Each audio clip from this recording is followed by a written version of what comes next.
നമുക്ക് ഖത്തറിലെ പാർക്കിൽ ആൾക്കാർ നോമ്പ് തുറക്കുന്നത് കണ്ടാലോ?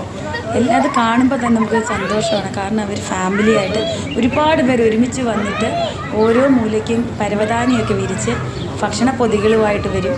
ആ ഭക്ഷണ പൊതികൾ ഒന്നുകിൽ ഹോട്ടലിൽ നിന്ന് അല്ലെങ്കിൽ അവർ ഉണ്ടാക്കി കൊണ്ടുവരുന്നതായിരിക്കും. അതെല്ലാം കൂടെ വന്ന് വെച്ചിട്ട് കണ്ടില്ലേ, വന്നിരുന്ന് അവർ ഭക്ഷണം പൊതികൾ നിരത്തി വെച്ചിരിക്കുന്നു. എല്ലാവരും വെയിറ്റ് ചെയ്യുകയാണ്, നോമ്പ് തുറയുടെ ടൈം ആകാൻ വേണ്ടി വെയിറ്റ് ചെയ്യുന്നു. ഇവിടെ ഒരാൾ എക്സസൈസ് ചെയ്യുന്നു, അതൊരു കാർഡിയാക്ക് എക്സസൈസാണ്. എക്സസൈസ് ചെയ്യുന്നു. ഒരുപാട് എക്സസൈസ് മെഷീൻസ് ഉണ്ട്. ഇത് ചെമ്പകമരമാണ്. എനിക്ക് ഭയങ്കര ഇഷ്ടമാണ് ഈ ചെമ്പകപ്പൂവിൻ്റെ മണം. അപ്പോൾ അതുകൊണ്ട് ഞാൻ എപ്പോഴും താഴെ കിടക്കുന്ന ചെമ്പകപ്പൂക്കൾ പറിച്ചെടുക്കും. എനിക്കിത് ഭയങ്കര ഇഷ്ടമാണ്. ഇവിടെ നടക്കാൻ നല്ല പേയ്മെൻ്റ് ഉണ്ട്. ഇവിടെ കണ്ടു ആൾക്കാർ വന്ന് നിറഞ്ഞുകൊണ്ടിരിക്കുകയാണ്. ഭക്ഷണ പൊതികളുമായിട്ട് ഉമ്മമാരും ഇഷ്ടം പോലെ ആൾക്കാർ വരുന്നുണ്ട്.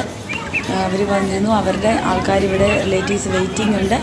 എല്ലാവരും വന്നിട്ട് ഒരുമിച്ച് അവരിരുന്ന് പ്രാർത്ഥിക്കുന്നു, നോമ്പ് തുറക്കുന്നു. അങ്ങനെ കാണുന്നത് തന്നെ നല്ല. ഈ പാർക്കിലെ ഗാർഡൻ സൂപ്പറാണ്. നോക്കി, ഇങ്ങനെ ഇടകലർത്തി വൈറ്റും റെഡും പിങ്കും ഇങ്ങനെ ഫ്ലവേഴ്സും വയലറ്റ് നല്ല ഭംഗിയുണ്ടല്ലേ. അടിപൊളിയായിട്ട് അറേഞ്ച് ചെയ്ത് വെച്ചേക്കുന്നത്.